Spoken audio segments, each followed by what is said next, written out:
Darth, Theorist, rise.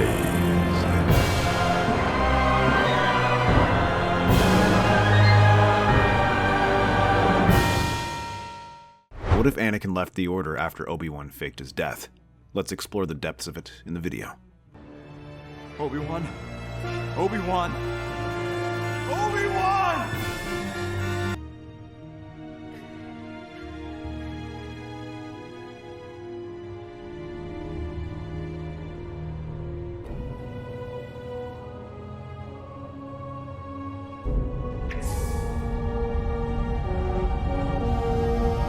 After some time, the Senate District's maximum security holding facility buzzes as Anakin Skywalker paces outside the detention cells like a caged predator. His normally controlled demeanor cracks, his mechanical hand opening and closing repeatedly, his blue eyes burning. Through the reinforced transparisteel, he can see the man who murdered his master. Rako Hardeen sits calmly in his cell, a scarred, weathered bounty hunter whose face will be burned into Anakin's nightmares forever. Ahsoka approaches cautiously, her own grief evident. Master, you've been here for 6 hours. I watched him die, Ahsoka. I held his body. I felt his last breath through the Force. The Council says we need to focus on— The Council? The Council says a lot of things, doesn't it? They say that attachment leads to suffering. They say Obi-Wan's death serves the greater good because now we can use Hardeen to stop some assassination plot. Master, I don't understand. Neither do I, because my master is dead. And they're treating it like it's a tactical advantage. Some days later, the Jedi Council chambers feel colder than Anakin remembers. The 12 seats arranged in their perfect circle seem more like a tribunal than a gathering of wise peacekeepers. Mace Windu speaks with his usual stern authority, but something in his tone sets Anakin's teeth on edge. The mission was a success. The plot against Chancellor Palpatine has been thwarted. And the cost was acceptable? Grieve for your master you must, but cloud your judgment with anger you cannot. You're right, Master Yoda. My judgment is clouded. He moves toward the exit, but Windu's voice stops him. Knight Skywalker, you haven't been dismissed. Neither have I been hurt. He walks out, and this time, no one follows. Some weeks later, on a cantina on Ryloth's second moon, Anakin has changed. The Jedi robes are gone, replaced by a simple brown jacket and dark pants. His hair is longer, unkempt, and the shadow of a beard darkens his jaw. Most telling are his eyes. The bright blue is dulled to something harder, more guarded. R2-D2 sits behind his table, chirping occasionally in what sounds like electronic concern. Anakin ignores the droid, staring into his untouched drink as if it might hold answers to questions he doesn't know how to ask. The cantina door hisses open, admitting a group that immediately draws attention. 3 Neimoidians and a human woman in tattered separatist uniforms. They move with the haunted desperation of soldiers who've seen too much. Lieutenant Kira Thorne notices Anakin sitting alone and approaches his table with the calculated boldness of someone with nothing left to lose. You look like a man with nowhere to go. That makes 2 of us. Former Separatist Naval Intelligence. Want to know why I'm former? I discovered something about this war that I wasn't supposed to know. Someone's been feeding intelligence to both sides, but not to help either one win. To keep the conflict going, to maximize casualties. Someone benefits from the killing. Someone with access to the highest levels of both government. Someone who can orchestrate battles like they're conducting a symphony of death. Before Anakin can respond, familiar footsteps approach, but they're not alone. Captain Rex appears at their table, his expression grim but relieved. Behind him, a smaller figure emerges from the cantina's shadows, blue and white Leiku catching the dim light. Ahsoka Tano steps into view, her arms crossed. General, been looking for you. Rex? Ahsoka? How did you— R2 sent coded coordinates before you disappeared. Did you really think you could just vanish without anyone caring? Brought Fives and Jesse too. They've been asking uncomfortable questions about our recent missions. I needed space. Time to think without the Council. Space? You left me, Sky Guy. After Master Kenobi died, after everything we've been through, you just left. You're better off without me, Snips. The Council, the Order— Don't you dare tell me what I'm better off with. You think you're the only one who loved him? The only one who's hurting? Ahsoka, I'm sorry. I thought— You thought wrong. We're supposed to be a team. Master Obi-Wan always said that. Ma'am, those questions about orders that don't make tactical sense. We've been documenting everything. You're Jedi too. Have you noticed the inconsistencies? I thought I was imagining it. Missions that felt wrong. Like someone wanted them to fail. You weren't imagining it. I've been tracking similar anomalies across multiple sectors. Falsified casualty reports, contradictory orders, command changes that never reached the Council. You're saying this goes beyond bad leadership? Much further. Someone's been orchestrating these failures, using both sides as pawns. Then Fives and Jesse need to hear this. They've been compiling after-action data from dozens of missions. I can help. I still have access to parts of the Jedi Intel network. Good. Then we're doing this together. If we're right, this isn't just corruption. It's conspiracy. Then let's find out who's been pulling the strings. And make them pay for what they've done.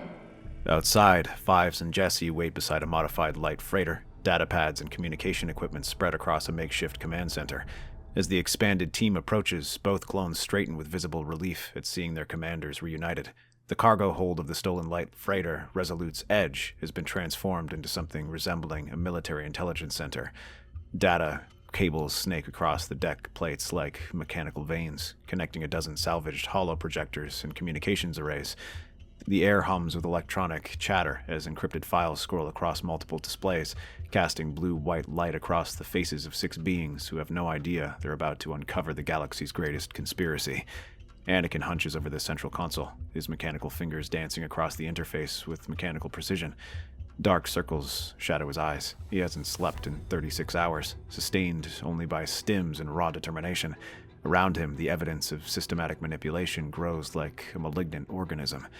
Ahsoka sits cross-legged on a nearby crate, her blue-white Leku draped over her shoulders as she reviews datapads. Since arriving with Rex's team, she's been quieter than usual. These reports don't line up. Whole platoons redirected to sectors that don't exist. Coordinates looping back to empty space. And look at this. Field generals getting contradictory orders from the same command signature. One transmission authorizes reinforcements, the next cancels them mid-battle. Casualty lists refiled under different campaigns. Names of clones who died on Ryloth showing up alive on Umbara 3 days later. Fabricated rotations, phantom reinforcements, dead men reassigned. Someone's rewriting history in real time, covering their tracks. No, they're not covering. They're controlling. Every order, every battle, choreographed. Master, these casualty reports, they don't make sense. Why would the Republic keep attacking positions they knew were heavily fortified? Because someone wanted those casualty snips. General, you both need rest. Been at this for days straight. Sleep when we find answers, Fives. Not before. Jesse emerges from behind a bank of processors, holding a data chip like it contains volatile explosives. Sir, I think I found something. These are Count Dooku's private transmissions. How did you get this? It wasn't easy. Found it in a separatist cruiser that got fried in the Outer Rim skirmish. Communications array was a wreck, but the memory core survived.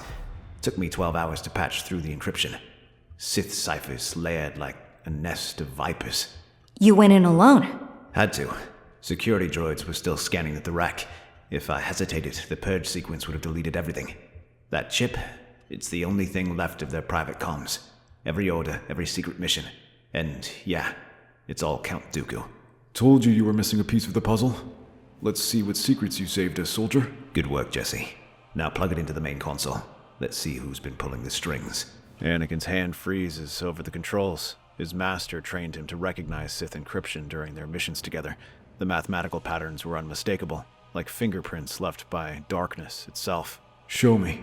The first transmission materializes in the air between them, a holographic recording of Count Dooku kneeling in what appears to be a shadowy chamber. But he's not alone. Another figure stands in the darkness, face obscured but posture radiating authority.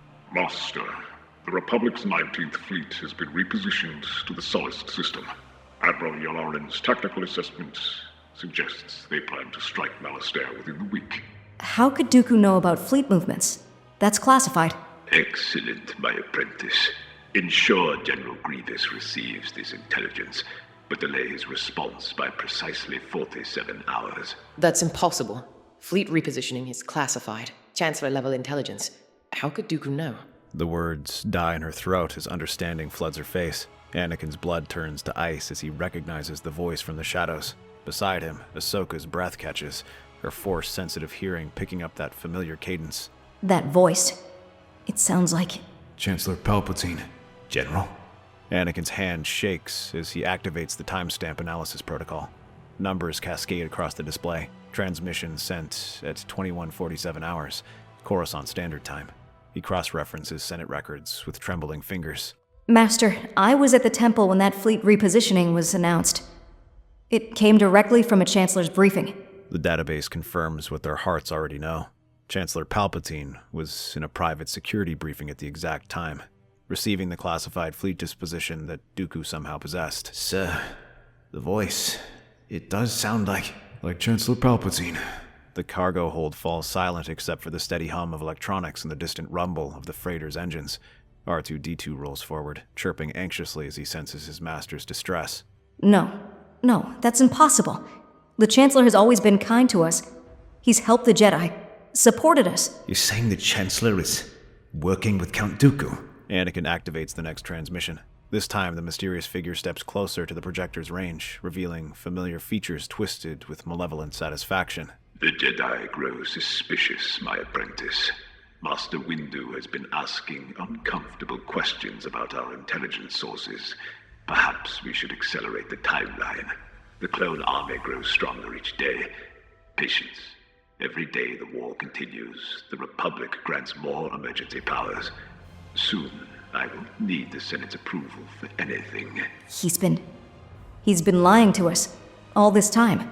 He's been manipulating both sides, playing Republic and Separatist against each other for his own gain. But Anakin isn't listening anymore. His mind races through years of private conversations with Palpatine, seeing them now through new eyes. The Chancellor's subtle encouragement of his anger, his gentle suggestions that the Jedi Council didn't trust him, his carefully timed appearances during Anakin's moments of doubt and frustration. Ahsoka moves to stand beside her former master, her own mind reeling with similar realizations. How many times had Palpatine praised her independent thinking? How many times had he subtly questioned the Council's decisions in her presence? Master, do you remember when he told me the Council was wrong to censure you after that mission to Zajiria? How he said they didn't appreciate your emotional investment? He was isolating us. Both of us. Making us feel like outsiders in our own order. Sir, there's more. Jesse found additional files. The next series of transmissions reveal the scope of the deception. Battle plans shared between Palpatine and Dooku. Casualty reports analyzed like inventory statistics. Strategic decisions designed not to win the war, but to prolong it indefinitely. Look at these intel leaks. Orders were intercepted and reissued as if by the Republic itself, leading units into ambushes we thought were accidental.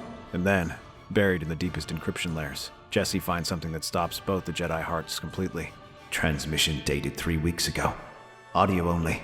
The Kenobi deception proceeds flawlessly. The Council believes they're protecting their precious infiltration mission.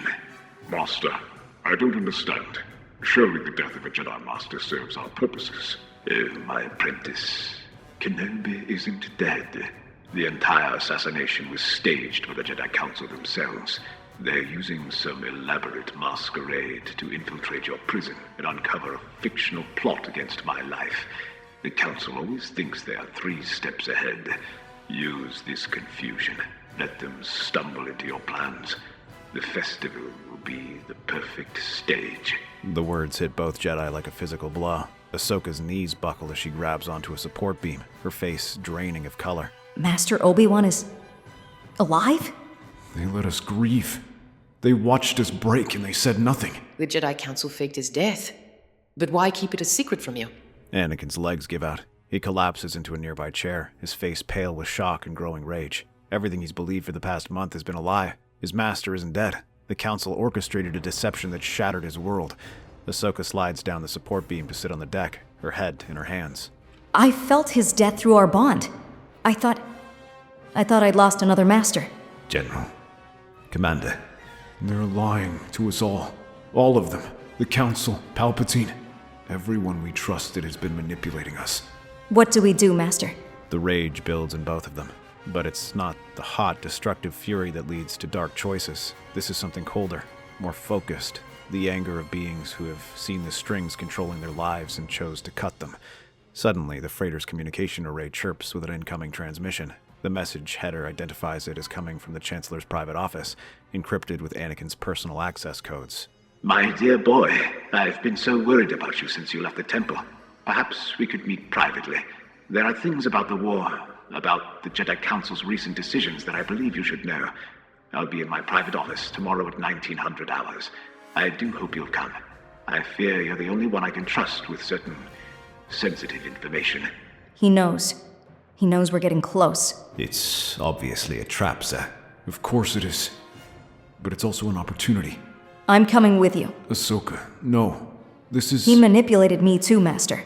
Used my grief, my doubts. I have just as much right to face him as you do. She looks around at the evidence they've gathered. Proof of systematic manipulation, orchestrated casualties, and the greatest deception in galactic history. Besides, you're gonna need backup. And I know his tactics as well as you do. Tomorrow night, Chancellor Palpatine is going to face the people he's been manipulating. And this time, we'll be the ones asking the questions. Outside the freighter's viewport, the stars wheel slowly through the void, bearing silent witness to the moment when the galaxy's destiny shifted from manipulation to revelation. The Senate building sleeps under dim emergency lights, its vast halls cast in shadows. Anakin Skywalker moves through them like a ghost, his old Jedi code still active, an oversight that will soon doom the galaxy's greatest deceiver. He steps toward the turbolift leading to the Chancellor's private levels. In his jacket pocket lies a data chip, evidence powerful enough to unravel the Republic's lies and expose the truth behind the war. The lift opens onto lavish corridors lined with tapestries of false victories. At the end waits Palpatine's office, its doors slightly ajar, warm lights spilling out like a lure. Anakin steadies himself, as Obi-Wan once taught him, and steps inside. The room is unchanged. Naboo decor, ancient relics, the vast window overlooking Coruscant's skyline. Anakin, my boy, I was so worried when you disappeared from the temple. Please, sit. You look exhausted. I've been learning, Chancellor, about the truth, about deception, about who I can really trust. You sound troubled. Has the war been so difficult? The Council's methods can be harsh. Tell me about Count Dooku, Chancellor. Tell me about your private conversations. I'm not sure what you mean, my boy. Rex, broadcast the Sullust transmission. The office fills with holographic light as Count Dooku's recorded voice transmits from hidden speakers. Master, the Republic's 19th Fleet has been repositioned to the Sullust system. Palpatine's face transforms completely. The kindly facade evaporates, replaced by cold calculation and barely restrained fury. When he speaks, his voice carries the weight of centuries. Clever boy. Though cleverness won't save you from your destiny. My destiny is my own choice. We shall see. The Chancellor reaches beneath his desk, and the office erupts into chaos. Hidden panels slide open, revealing automated defense turrets that immediately lock onto Anakin's position. The transparisteel window darkens to prevent escape, while energy fields activate across every exit. Anakin rolls behind the massive desk. His turret fire scorches the air where he stood moments before. His lightsaber carves through the desk's support structure, sending the heavy surface crashing into two of the gun placements. You cannot escape, young Skywalker. This chamber was designed specifically to contain Jedi. Lightning erupts from the Sith Lord's fingertips, but Anakin is already moving. He uses his mechanical hand to tear a decorative mirror from the wall, angling it to redirect the lightning back toward the remaining turrets. Sparks cascade as the automated systems overload. Outside, in the corridor, the office doors suddenly explode inward. Ahsoka leaps through the smoke, her blue and green lightsabers ignited, followed by Rex, Fives, and Jesse with their weapons drawn. Hello, Chancellor. We need to talk. All Senate security frequencies are jammed, General. No one's coming to help him. Impossible. You're just children playing with powers beyond your understanding. More lightning erupts, but now Ahsoka deflects it with her crossed sabers while Anakin maneuvers behind the Sith Lord. The Chancellor finds himself caught between two trained warriors who know his deceptions. Master, the Council's on their way. I sent them everything we found. Good. Let them see what their precious Chancellor really is. During his investigation, Anakin noticed something about the chamber's power conduits. They run through the walls with a specific pattern designed to amplify force abilities for the room's primary occupant. Now he drives his saber deep into the wall, piercing the main power coupling. Emergency feedback screams through the chamber's systems as the amplification network turns against itself. Palpatine staggers as his own force lightning is magnified and redirected through the compromised conduits. The power grid. It's overloading. She and the clone troopers take cover as electrical energy arcs across the office. Palpatine's overconfidence in his technology advantages become his downfall as the chamber designed to enhance his power begins tearing him apart. You don't know what you've done. The galaxy needs order, needs Control. The galaxy needs truth. Ahsoka moves to stand beside her master, both lightsabers still humming. The truth about how you manipulated us. How you used our grief and doubts against us. The energy cascade reaches critical mass. Palpatine's body convulses as decades of stored darkside power discharges through the overloaded systems. When the light fades, the most powerful Sith Lord in the galaxy lies still among the wreckage of his perfectly planned chamber. Minutes later, the office doors burst open again. Obi-Wan Kenobi strides in, alive and whole, his familiar blue lightsaber drawn and ready, having returned from his undercover mission. Obi-Wan has updated the Masters on the Separatist plot he infiltrated, the networks he uncovered, and the dangerous threads of Sith influence he traced across the Outer Rim. Behind him, Master Windu and Yoda arrive with a squad of clone troopers, their faces grim as they survey the destruction. Master, how convenient of you to arrive after the danger is past. Anakin, what happened here? I felt a massive disturbance in the Force. What happened is we discovered your lies. All of them. You both know. We know everything. We know he was Darth Sidious. We know you faked your death. We know everyone we trusted has been lying to us. Windu approaches the fallen Sith Lord, his expression grave as he takes in the evidence scattered around the destroyed office. You killed a Sith Lord. The evidence is here. This changes everything. Does it? Or will you find another way to manipulate the truth? Failed. We have. Failed you both. Failed the galaxy. See this. We should have. The political implications crash down around them. The Jedi Council cannot condemn either Anakin or Ahsoka for killing the galaxy's greatest enemy without admitting their own catastrophic failures. They deceived them about Obi-Wan's death, while the Sith Lord they swore to oppose manipulated them. Please, both of you, let me explain. Explain what? How our grief served your mission? How our pain was acceptable collateral damage? How you watched us break and said nothing? We're done. With the deception, with the manipulation, with pretending that good intentions justify any means. We'll send you a full report on Palpatine's network. After that, we find our own path. They move toward the shattered windows, using the Force to clear their path side by side. Dawn breaks over Coruscant as Anakin and Ahsoka stand on the building's emergency landing platform. Rex, Fives, and Jesse wait beside their stolen freighter, but the two former Jedi don't move to join them yet. The city spreads out below them, millions of beings waking to a galaxy forever changed. The war will end now. The Sith are defeated. The Republic will rebuild. Behind them, Obi-Wan emerges onto the platform, his footsteps heavy with regret. Where will you go? Wherever we're needed, but on our own terms this time. Together. No more masters and apprentices. Just partners. They board the freighter without looking back. As they lift off into the dawn sky, both watch the Senate building recede below them, the place where they finally learned that the most important truth isn't what people tell you, it's what they choose to hide. The galaxy begins a new day, and for the first time in years, its future belongs to those brave enough to seek truth, rather than comfort in someone else's version of it. That's our theory. The Star Wars universe is a galaxy filled with exciting stories and possibilities, and we love exploring them. If you'd like to join us on this journey to a galaxy far, far away, then please like, share, and subscribe to our channel.